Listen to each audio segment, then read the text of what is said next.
We're joined now by UC Santa Barbara coach Bonnie Henrickson and student athletes Danae Miller and Alexis Tucker.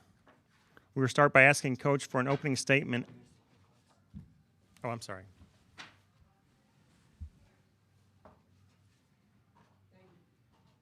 Let me restart that. We're joined now by UC Santa Barbara coach Bonnie Henrickson and student athletes Danae Miller and Alexis Tucker. We will start by asking Coach for an opening statement. We ask media to please raise your hand and identify yourself and your media outlet before asking your question. If you're joining on Zoom, please use the raise hand function and we will call upon you shortly. Coach, if you would please start us off with your thoughts from today's game. Just we get off such a great start in the first quarter and score more in the first quarter than we do the rest of the game. It just is mind-boggling that we struggled that much offensively, honestly, and just had opportunities and we weren't aggressive and all of it. Just we got open, air balls and offside the backboard and just hard to understand how you go from being so good. And I thought we were in great rhythm. I said to these guys that we were in great rhythm. We're in sync. We're moving and playing well together, and it just and we weren't, and that's disappointing. And for our seniors, it's disappointing to go out that way. In particular, Danae sitting next to me, and but we didn't get it done, and then just really poor decisions. And it's not. I mean, it's 46-42. I'm not going to talk about our defense, for God's sakes. I mean, can't win the game in the 30s, so win the game in the 40s. So just just offensively, that's. Yeah, it was hard to watch the first time. It'll be more painful to watch the second time. Any questions? Bonnie, that first quarter, what do you think was the big difference in that first quarter for you offensively? I thought we took disciplined shots. We weren't forcing. We weren't taking tough twos. We were in rhythm. We were in sync. We got the ball inside. It was. I mean, if you look at who scored, I don't have just an isolated a box score from the first quarter, but the ball touched a lot of people, and that's when you're good. When you're not, it's a struggle when somebody's just one person. You're gonna try to dominate it, and we didn't take good shots. Honestly, we didn't get. Then you're not getting. If you're indicative of your free throw attempts, we shoot 7 free throws. Just means we're not being aggressive. We settled for tough twos, and then didn't get on the glass. It's 9 total offensive rebounds, but 2 of those are team rebounds, so we secured 7 rebounds on 33 missed shots. You got to go, and that's been our Achilles heel. We've averaged 5 offensive rebounds against these guys, and it's not because we don't go. You're not guaranteed to get it if you go, but you're guaranteed not to get it if you don't go. And when we look at it, we're walking back and standing and watching. We've got and certainly it talked about being more intentional about creating second and third opportunities. Isla picked up 2 offensive fouls, I think, in the first half, and then a third one midway through the third quarter. How important was that in changing the way your offense was playing? Well, I mean, it's significant, but we play. But you still got to play. Then Lauren came in and did a good job. We're still getting some on-ball screen. We still can ISO tuck. We can still, there's opportunities there. But sure, I'm not going to try to dismiss the fact that that's impactful, but it's not an excuse. You still got to play. I mean, you still got to be able to get up and down and get to the rim, and because the rim's going to be open because Lowe's going to set up there in screens. You're not posting Lauren, and we posted Tuck and posted some other players. So it's impactful. Excuse? No, I mean absolutely not. We don't make those. Alexis, you came out big with that first quarter, 10 points, hit 5 shots.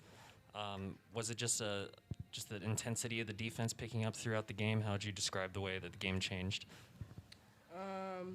I'd probably say some of our decision making. We could have made some better decisions down the stretch. And then we did pick up some fouls. So just there were some things that were going in the game that weren't going our way. There were some suspect calls, but I feel like we did a good job of staying in it. We just got to knock down some shots. That's all I really had to say. First year playing with the team, and obviously you got to play with Danae all year. Can you just describe what her leadership has meant to this team and being the senior and the captain? One more time, because they opened the door and I can't really hear what you were saying. Yeah, first year getting to play with Danae in her last year with the team. Can you just describe how much of a leader she's been and how important that's been for the team? Yeah, Danae's done a very good job since preseason up to now. We always talk about it, just her leadership and her passion for the game and her dedication, her leadership on and off the floor, especially even with like academics. So Danae's done a very good job of leading her team. She's done a good job of helping me with different things as well and helping me see the game a little bit differently. So, I mean, I'm disappointed in the loss, but I'm definitely honored to play with her. So, Yeah, question for Coach Bonnie.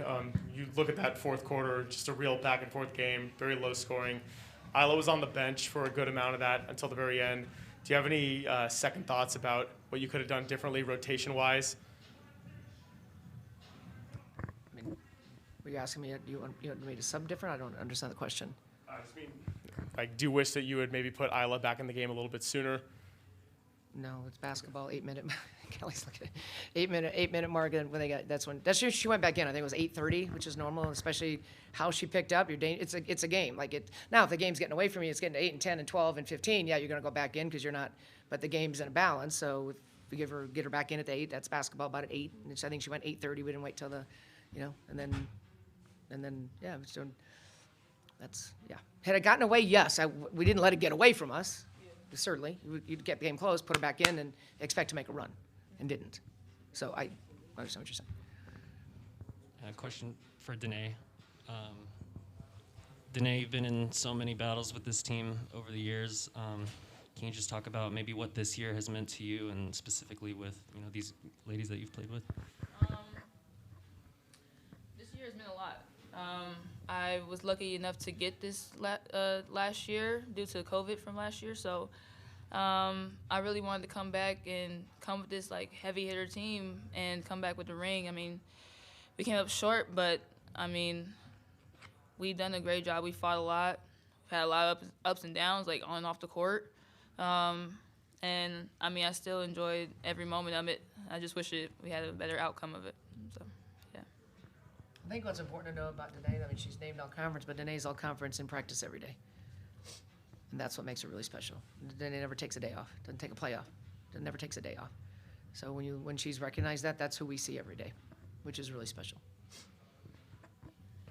I have a question for you, Coach. UC Santa Barbara, they had the lead for 26 minutes, and UC Riverside only had the lead for 7 minutes, and they didn't have the lead till pretty much the fifth minute mark of the fourth quarter. Do you care to comment about how you let them come back and why you guys weren't able to score offensively down the stretch? Well, we didn't get to the offensive glass. We didn't knock down our first shot. And if you look at, they had the lead, but I think it's a one possession game. We were stuck at 28 in the first half, and then we got stuck at whatever it was in the second half. And both it was in the 40. It was both ugly. I mean, at that point, I mean but we took the women's game back 20 years on that one, 30 years maybe. I mean, so just neither one of us. They ended up with a couple more buckets than we did, and hit a shot and knocked down free throws because we're trying to foul at the end, and neither one of us were offensive juggernauts tonight. But as we said, we didn't take good shots. We didn't get to the offensive glass when we missed first shots, and that's where you've got to manufacture some offense because there's no scattering port defense on the glass. There's no scattering port defense in transition, and trying to manufacture there, and that's in March. That's liquid gold. Offensive rebound, points off offensive rebounds, free throws, and opportunities in transition because there's no scattering port defense for that. Because everybody knows what everybody's doing. You look at the numbers now from now till the end of the tournament. Everybody's got scouting reports. Everybody they know all our plays. And we all know their plays. So it becomes ugly, but you got to get. I didn't feel like we panicked because sometimes there's value in being able to maintain poise and composure and win it ugly in the 50s, 40s, but. I'm saying I didn't felt like we lost poise and composure. We just didn't make plays down the stretch when we needed to make a run. We kept saying, let's make a run. And we just didn't get anything to drop. All right, ladies, thanks so much. We appreciate your time. Appreciate it. Thank you. You're welcome to have the drinks too if you want.